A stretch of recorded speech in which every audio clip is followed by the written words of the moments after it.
حضرت موسیٰ کلیم اللہ، میں نے کہا ایسا نہیں کوئی چھوک جائے، سنیے تینوں طرح سے ٹھیک ہے جی۔ حضرت خضر ہیں اور حضرت موسیٰ کلیم اللہ ہیں، ساتھ میں اشارہ دے رہا ہوں میں آپ کو۔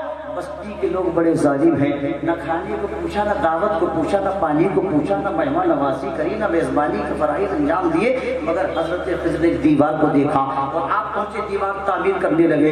موسیٰ علیہ السلام نے ارشاد فرمایا، خضر دو واقعے پہلے ہو گئے جس پر میں بڑا پریشان تھا۔ تیسرا یہ ہوا کہ جس کشتی والے نے پیسے نہیں لیے تھے آپ نے اس کی تو کشتی میں سوراخ کر دیا، اور جنہوں نے کھانے کو نہیں پوچھا آپ نے ان کی دیوار تعمیر کر دی۔ یہ قرآن سنا رہا ہوں، خوش ہو کر کے سنیے سبحان اللہ۔ یہ کسی مولانا کی کتاب کا واقعہ نہیں، یہ قرآن ہے، سنا کرو، علمی باتیں سنا کرو۔ وَكَانَ أَبُوهُمَا صَالِحًا، اللہ فرماتا ہے کیا کہ جب حضرت موسیٰ کلیم اللہ نے ارشاد فرمایا اللہ کے کلیم ہے، جلیل القدر پیغمبر ہے، تو حضرت خضر نے چونکہ اب رخصت ہونے کا وقت آ گیا، راز کھل گئے، ساری چیزیں کلیئر ہو گئی۔ جملہ سنے، وہ جو دیوار تعمیر کری تھی تفسیر میں آتا ہے حضرت خضر نے بتا دیا کہ اس دیوار کے نیچے دو یتیم بچوں کا مال دبا ہوا تھا۔ بستی کے لوگ بڑے ظالم تھے، دیوار گر جاتی مال لے جاتے۔ اللہ نے مجھے حکم دیا کہ اے خضر تم اس دیوار کو تعمیر کر کے ان بچوں کی مدد کر دو۔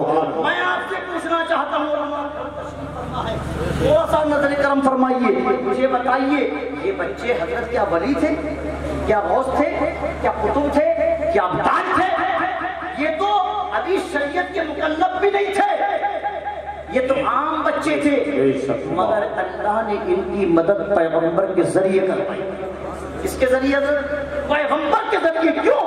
اب بڑی تفصیل اٹھا کے تفصیل میں آتا ہے وَكَانَ أَبُوهُمَا صَالِحًا کا مفہوم یہ ہے کہ ان بچوں کی 14ویں پشت میں جا کے ان کے ماں باپ نیک اور صالح انسان تھے، نیک اور صالح انسان تھے۔ جب 14ویں پشت میں جا کر کے ان کے ماں باپ نیک آدمی تھے، نیک اور صالح انسان تھے، بولو 14 پشتوں کے بعد بھی، نسلوں کے بعد بھی، پیڑھیوں کے بعد بھی کیا بینیفٹ ملا؟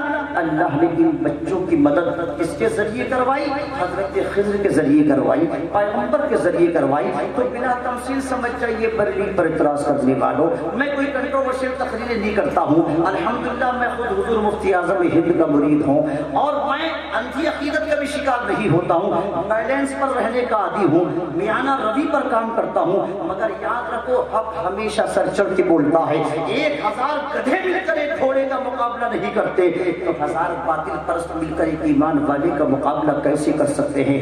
کیا کس نے کہا؟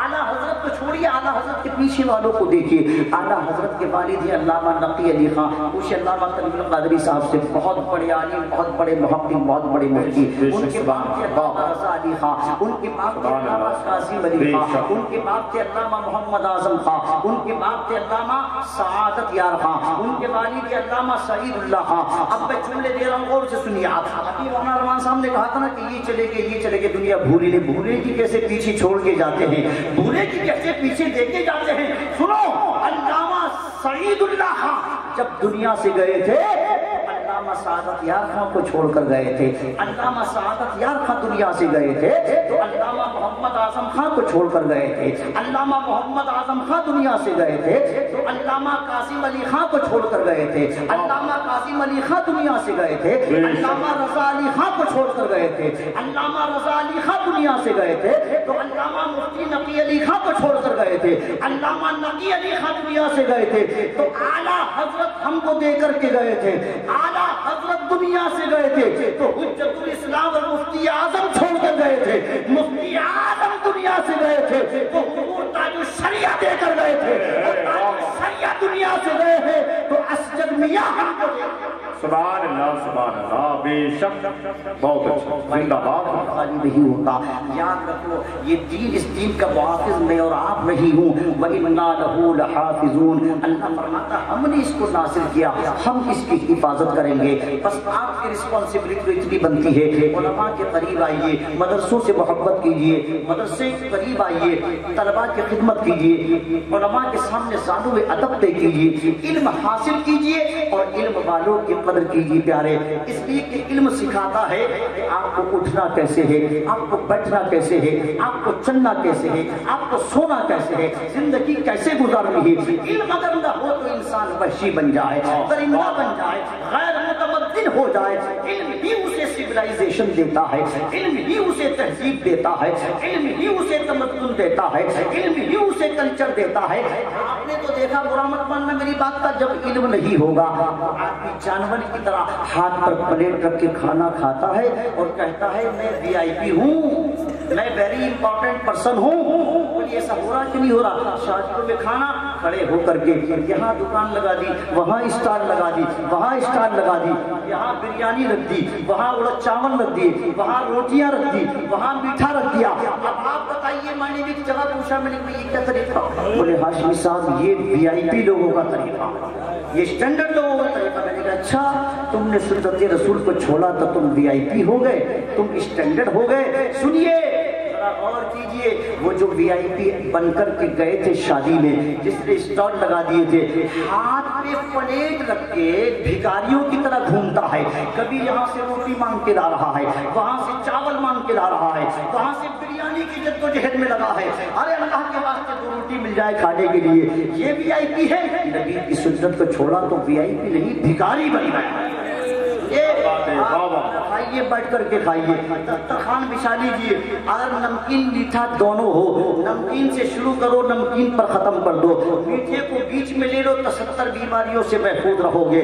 بسم اللہ سے شروع کر دو، الحمدللہ پہ ختم کر دو، پورا کھانا پیٹ میں جا کے نور بن جائے گا۔ ارے کھڑے ہو کے کھانے والا وی آئی پی نہیں ہوتا ہے، جو سنتوں کے مطابق بیٹھ کر کے کھاتا ہے، اس کا پیٹ بھی بڑھتا ہے اور بیماریوں سے بھی محفوظ رکھتا ہے۔ آخری بات عرض کر رہا ہوں، ایک صحابی ہے سرکار کے، جن کا نام حذیفہ ابن یمان ہے، میں نے ان کے مزار شریف پہ حاضری دی ہے، جن کا 200 سال پہلے پانی کی وجہ سے ان کا مزار کھل گیا تھا۔ پورا عراق آج بھی گواہ ہے، حذیفہ ابن یمان کا کفن بھی میلا نہیں ہوا، ان کا جسد اطہر نکالا، دوسرے مقام پر منتقل کر دیا گیا۔ انہی کے بازو میں عبداللہ ابن جابر تشریف فرما ہے، حضرت سلمان فارسی تشریف فرما ہے، وہی حضرت حذیفہ ابن یمان ہے۔ میں نے اس گفتگو میں کہا تھا یہ وہ حذیفہ ابن یمان ہے جس کو فاروق اعظم نے ایران کا گورنر بنا کر کے اپنے دور خلافت میں بھیجا تھا۔ کہا حذیفہ جاؤ اور جا کر کے نبی کی سنتوں کو عام کر دو۔ ایسے گورنر اپوائنٹ ہوئے تھے۔ ہم تو کہتے ہیں کسی عہدے پر فائز ہو جائے، کسی منصب پر ہم فائز ہو جائیں، ہم کہتے ہیں ہم وی آئی پی ہیں، ہم کہتے ہیں ہم بہت بڑے مقام پر فائز ہیں، ہم اپنی پوسٹ کی بھی پرواہ کرتے ہیں، اپنے منصب کی بھی پرواہ کرتے ہیں۔ 2 منٹ میں میری بات ختم ہو رہی، غور سے سننا، آپ کے مطلب کی بات ہے۔ حضرت حذیفہ ابن یمان جب ایران جیسے مہذب ملک میں پہنچے، آج یہ حصہ ایران کی طرف آ گیا، اس دور میں یہ ایران میں تھا، اس وقت میں یہ جب پہنچے ایران، چونکہ پہلے ہی سے مہذب ملک ہے، تعلیمی اسٹیٹس بڑا اسٹرانگ اس وقت بھی رہا، آج بھی ہے وہاں کا۔ ان کے عقیدے اور ایمان کی بات میں نہیں کرتا، میں صرف ایجوکیشن کی بات کر رہا ہوں۔ حذیفہ ابن یمان جب پہنچے تو امامہ شریف بنا ہوا تھا، وہی چہرے پہ داڑھی تھی، وہی آپ کا اصل میں کرتا تھا، وہی تہمن شریف تھا۔ جب قدم رکھا ایران جیسے ملک میں، پہلا دن تھا، ایسے گورنر اپوائنٹ ہوئے تھے، کھانا کھا رہے تھے بیٹھ کر کے، پہلا دن تھا، کھانا کھاتے کھاتے ایک لقمہ ہاتھ سے گرا، دسترخوان پہ چھوٹ گیا، گر گیا۔ آپ نے کیا کرا؟ اٹھا کر کے پھر واپس کھا لیا۔ بھائی 1 منٹ آپ پہلے والی توجہ رکھ رہے ہیں تو میں بات پورا کر دوں، آپ کی اجازت پر گفتگو کو آگے بڑھایا۔ سمجھ میں آ رہی ہے؟ سمجھ میں آ رہی ہے؟ تھوڑا سا میرے علماء 1 منٹ اور دے دیں، تھوڑا سا بھائی صاحب سنیے۔ حذیفہ ابن یمان گرا ہوا لقمہ اٹھایا پھر کھا لیا۔ سنے حدیث پاک میں آتا ہے جو روٹی کے چھوٹے چھوٹے ٹکڑے ریزے دسترخوان پہ گر جاتے ہیں نا، ان کو پھینکنا مت پیارے، اٹھا کے کھا لینا۔ سرکار فرماتے اس کا اثر یہ ہوگا، کبھی غربت تمہارے مکان کے قریب نہیں آئے گی، کبھی تم مفلسی کا شکار نہیں ہوگے، کبھی تم تندرستی کا شکار نہیں ہوگے۔ حذیفہ ابن یمان ایسے گورنر اپوائنٹ ہوئے، آپ نے لقمہ اٹھایا پھر کھا لیا۔ اگر بات اچھی لگی ہو تو آپ کے بولیے سبحان اللہ، اسی بات پر بولیے کہ لقمہ اٹھایا اور پھر کھایا، بولیے سبحان اللہ۔